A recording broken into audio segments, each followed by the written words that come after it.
a minority. None of us here has ever killed a white person's child, and if we did, we would not be standing here. So we are here to say that we are plenty, and we are not scared of any of the white church. We are not scared of any of the police today, and we are here to let you know ahead of time that we will be taking the streets, because the streets belong to us. So we encourage people to come up here, take this mic, and say what's on your mind, because this is for y'all. I did not birth a son, but Trayvon Martin and all sons like him murdered in America are my sons too. That's right. I grew up in the era, during the civil rights era. I saw my brothers and sisters beaten. I saw black men lynched, hung from trees, burned to death. I watched the whole entire trial of Trayvon Martin, and I knew from the moment they showed those 6 jurors makeup and said 5 white women and 1 other, if there's somebody who doesn't want to identify their race ethnicity on a piece of paper, that means that they are identifying as white. How can you put 6 white people to judge the actions of a dead young man?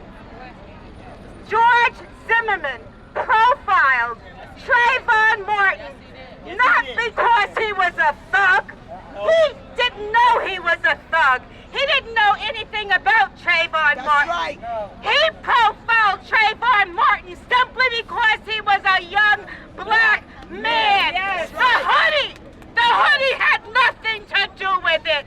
It was simply the color of his skin. That's right. I say no more Trayvon Martins ever. That's right. And we can't just go home That's right.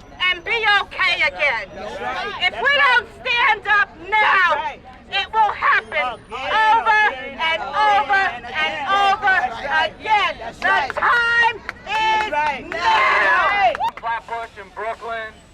I'm coming here out because I've been organizing with my other friends around Kimani Gray. How many of y'all know who Kimani Gray is? Right. This was a young man who was gunned down by the NYPD for just being a young black man in New York City. I want to clear up 2 lies about what happened. After Kimani Gray was killed, some people call it a riot, some people call it a rebellion. I call it a rebellion occurred in Flatbush for 2 nights. Now on the TV, a lot of lies were shown and portrayed. These young people on the TV, it showed the young people as hoodlums, as people out just to get theirs. I was there those nights. I will tell all of you, we should be very proud of those young people. Those young people fought the police tooth and nail that night. I saw many things in that night that in America many of us thought we'd never see. The cops were running that night.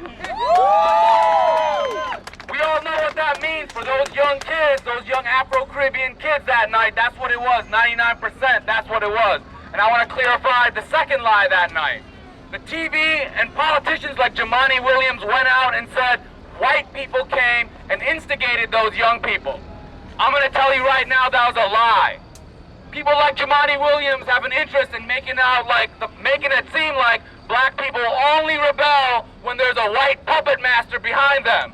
Let me tell you, those young black kids did not need nobody urging them to fight the police that night. They fought the police on their own, brave and hard. And yes, many of them went to prison. Yes, that's correct. And some people will also tell me that's what's wrong with rebellions. It sends our young brothers and sisters to prison. Well, let me say something a little controversial. The police are sending our young brothers and sisters to prison for no goddamn reason. It's better to spend a day in prison fighting the police than being randomly picked up on the street because you're black and having no purpose for it. It's much better to do that, and we should support all our young brothers and sisters when they do rise up. There is a time for risk, And sometimes it's better to go to prison than just to be randomly picked up by the NYPD just for being black or brown. I just wanted to say that. Let's remember Trayvon Martin. I know y'all heard of Fannie Lou. Fannie Lou's sister got sick and tired of being sick and tired. I'm sick and tired of a black man being killed in the street and nobody is accountable. I'm tired of it. I have a black son, I have a black husband, and black nephews, and I love them all. It could have been mine. It could have been yours. When this madness gonna stop? Stop. We're not gonna take it, and something better be done. When I saw what was going on with the case with Trayvon Martin, I said it was time for me to come out and to support him. Because I grew up in Savannah, Georgia, even though I live in New York. And in the South, a lot of times you go through racial issues. And you're very timid when you go to court because you know the system is against you. That's right. And you really don't want to say too much, but then your conscience just keeps beating you. And you say, it's time for me to say something because I feel like I'm dying inside. And some people don't say that they're dying inside. Some people let out and you end up doing something and hurting somebody when it's from all the stress that you go through because you are of color. It's time for us people of color to stand up because people are continuously prejudiced. They do not care about us. And when you see a decision that was made like with Trayvon, you know that there's something wrong. When you can't go to the store and buy a beverage and some candy and make it back home and someone's sweating you and the operator says leave them alone, but you're still sweating the person and the person ends up dead and then you find out that the person is acquitted, you say to yourself, how now, brown cow? What happened to us? How could this have happened? But it happened. So something is definitely wrong with the system in the South, even though the North might not have the laws that they have in the South, but there's something definitely wrong with the system. And if they want to see a peaceful country in America, they better reevaluate the decision that they made, because it's going to be hell. I'm a resident of the Bronx. Been here over 50 years. I've watched it go from being burnt out and down to where it is now. And we're still facing all the conditions that we're facing. We're still standing here and protesting that we're being killed on a daily basis. It's got to stop. We've got to take action. They didn't give us the right to ride the bus because they changed their mind. It's because we decided we weren't going to pay anymore. They were losing money. They know money. That's what they respect. We can shout, we can stand, but we need to take our money and put it where it belongs. Boycott the people that don't respect you. Don't buy where they don't respect you. Don't buy with companies that supported Zimmerman, and don't buy with companies that supported his lawyers and paid for his legal defense.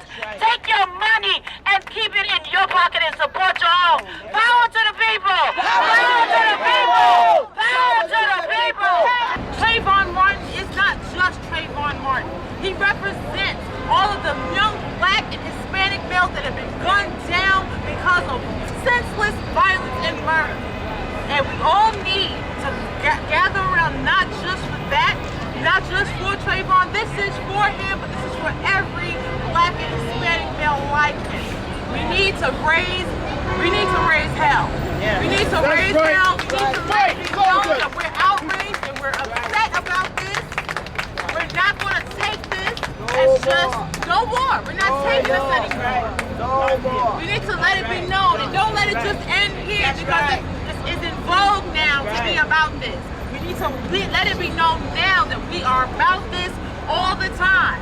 Quiet riot. Do you know that black people alone spend $1 trillion in this economy? 1 trillion, not billion, not million, but $trillion in this economy.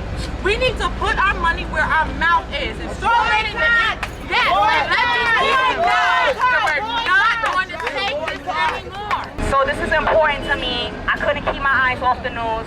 I'm recently a social work graduate. This is my first time advocating on behalf of something that I feel that's important to not only myself but everybody. And I feel like the judicial system is insulting our intelligence. It doesn't take a rocket scientist to know that you have these people out here that they play cops. This man in no way, shape, or form had any type of credentials to go ahead and pursue a young man who was doing absolutely nothing but enjoying a night out on the town. You know what I'm saying? Exactly.